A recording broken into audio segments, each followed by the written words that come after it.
The thumbnail of this video displayed a red arrow. It is to symbolically represent a radical change of direction in your life.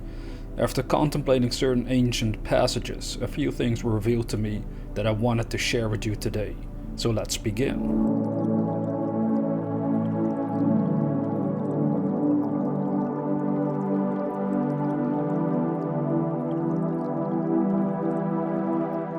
Enter ye in at the strait gate, for wide is the gate and broad is the way that leadeth to destruction, and many there be which go in thereat. Because strait is the gate and narrow is the way which leadeth unto life, and few there be that find it. Now that was from the Bible, but I know it is a symbol. There's a symbol hidden in this text, and the symbol leads us to the present moment. It is only in the present moment one can feel life itself. It is only in this present moment you, within the depths of your being, can feel your own life essence, your aliveness, your soul essence, whatever you want to call it, your beingness, your presence. You can only feel it in the present moment in all its glory, within one's true soul nature. But the Bible also said, wide is the road that leads to death and destruction, and many walk it. They are hinting at the opposite side of life and how humanity is operating, death being the symbol for all the negative and all the pain and sorrow and loss and suffering. And it's true, many people do only see that part in their lives. So again, strait is the gate and narrow is the way which leadeth unto life, and few there be that find it. Take this symbolism and really analyze it from this angle for yourself. It can reveal a lot to you. If in the present moment you can feel your life essence, then that is the way. That is the way, that narrow way that leads onto life. That narrow focus that aims itself on present moment awareness. Do you understand what that means? If not, it's something that you will have to contemplate for yourself, because your soul knows what it means. Somewhere in the depths of your being, you know what it means. You know there is a possibility of you to live beyond all the doubts and worries and pains and sorrows and sufferings of your own consciousness. This is ultimately what enlightenment is all about, is to reach that point where you no longer suffer because you have learned to look and live beyond mind-created suffering. Now, at first it might sound mind-boggling, but this is the truth. And one only needs to contemplate it for themselves to really discover that they can sense that this is possible for them. You could be sensing it for yourself if you have an open mind, if you're daring to go inside. Now, the spiritual perception makes me realize happiness and sadness come and go, but depression is a reflection of me not being at peace amidst the flows of life. Now, that is beautiful to realize. I know it heals the souls of mankind. I know based on experience with others who committed suicide that it obviously is one of the keys to salvation, even for me in depression and even feeling suicidal sometimes. I noticed, if I truly make peace with my life, I suddenly sense freedom from the pain. What does it mean to make peace with your life? It means to accept everything the way it is. This is much broader than your first might realize, that you might grasp.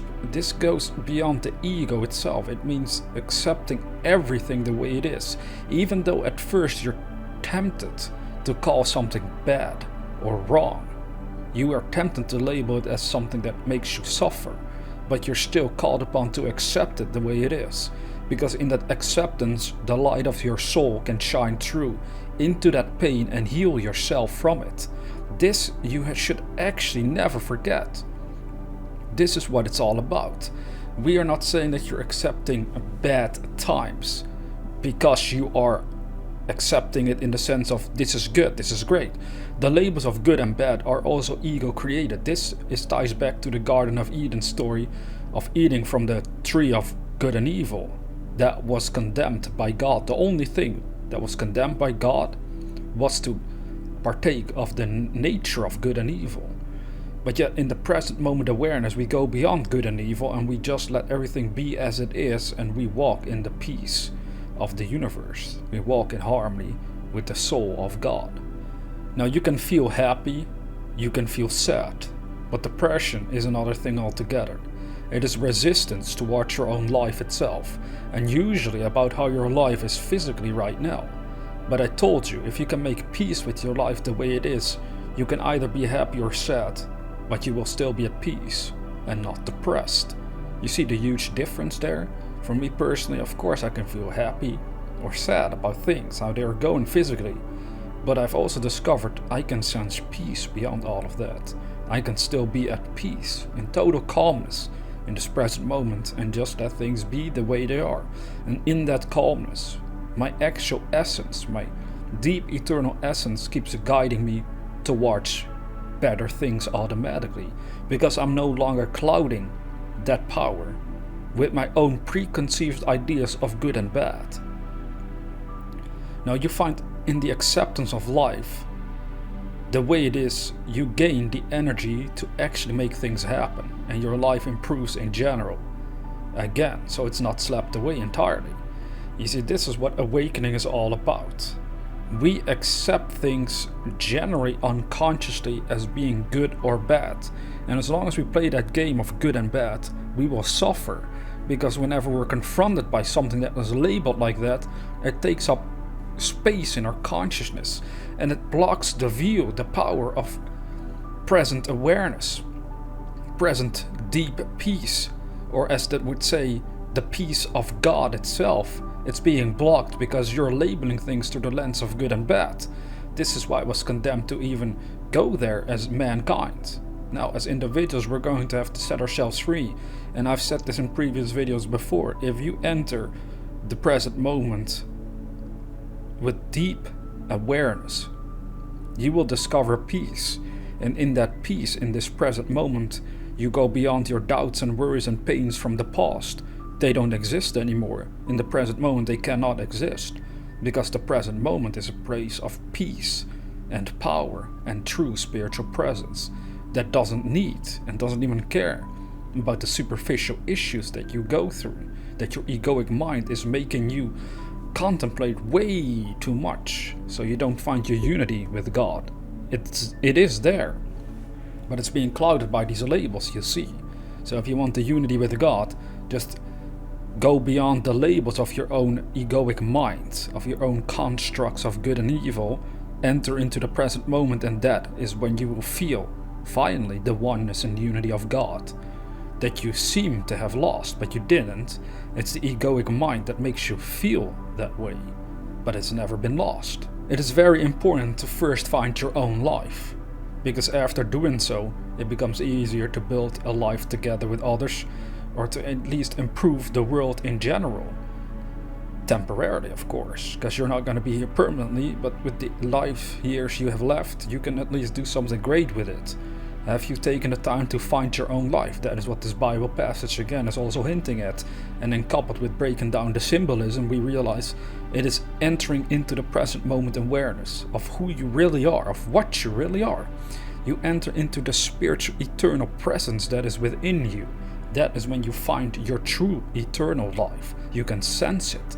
You don't even have to really talk about it or describe it to others. You can just feel it. It's a warm, gentle energy inside of you. That is part of your eternal real self. Now again, if you find your life, your depression could vanish instantly. It has done so for me. When I started to practice the present moment awareness more and more so, I actually realized in my teenage years I was always doing this, but I had no idea that was about me being in the present moment. I just felt at peace, spiritually, and deep peace. Beyond all the chaos of the world, I could always be at peace. Even my dad would see that in me and would sometimes be surprised by that.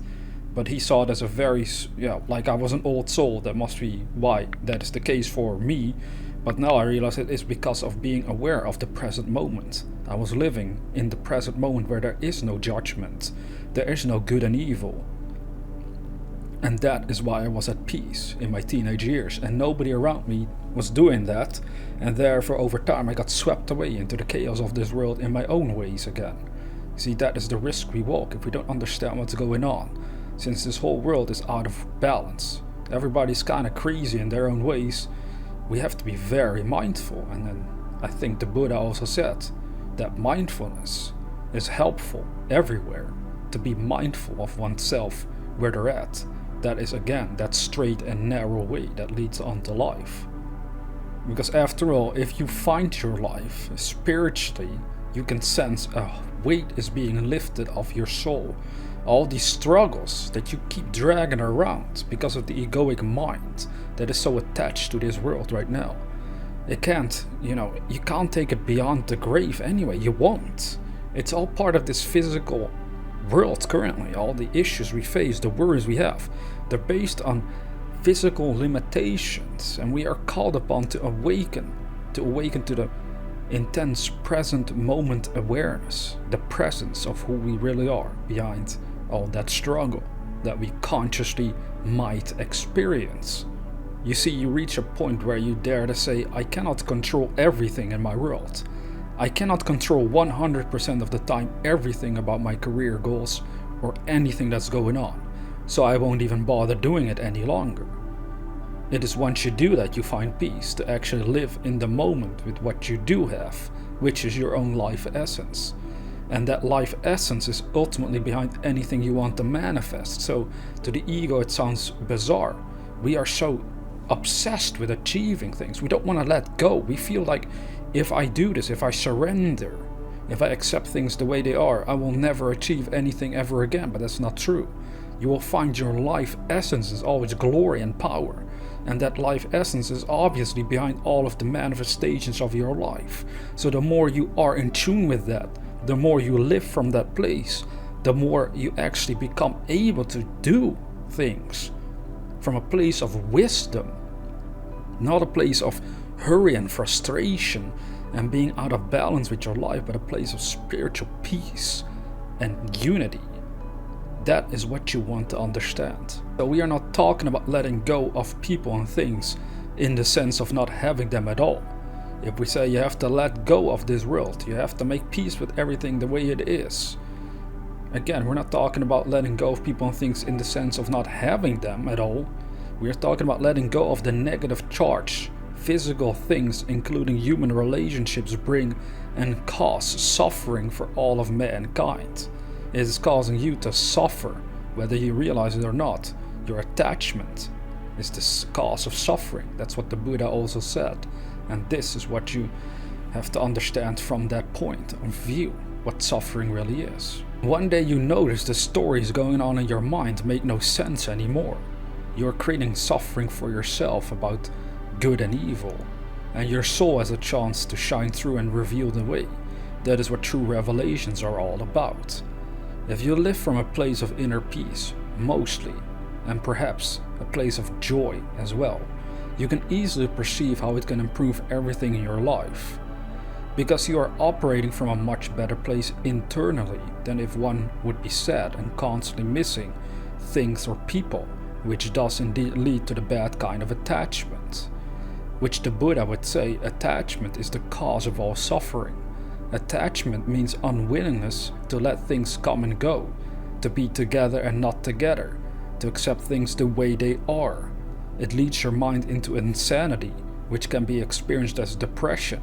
It is all insane in comparison to the God consciousness of universal unity which you can experience in present moment awareness. See, it is more important to perceive the soul in yourself, or this essence, this life essence in yourself and all of creation, or else you get deluded into worshipping physicality alone, which is exactly where most people live. But one day, they too will awaken more to this truth. That is why it's so important to die before you physically die, to actually dare to contemplate. If I pass away right now, I will lose everything I hold dear to me. Even my so-called partner, even the wealth and success and riches, I have to let go of all of them. Can I do this right now and be at peace? If so, you transform your relation to the whole physical realm. That is what awakening is all about. It sounds like a paradox, but in reality, by doing this, you learn to appreciate things and people so much more while you are here to begin with, and all suffering will come to an end, and you enter heaven, or nirvana, as they say in Buddhism. Of course, if this seems tricky, it is the ego that's causing it. It needs to be alive as long as possible. It needs to be attached to everything as much as possible. It doesn't want to think about its own demise and keeps you in an endless cycle of suffering until you die and finally let go of it anyway. But by letting go and overcoming that part of your consciousness that involves the ego itself, you learn to be free before you even die, and then what joy life becomes, what beauty you feel, and what love you sense throughout your whole being and the universe.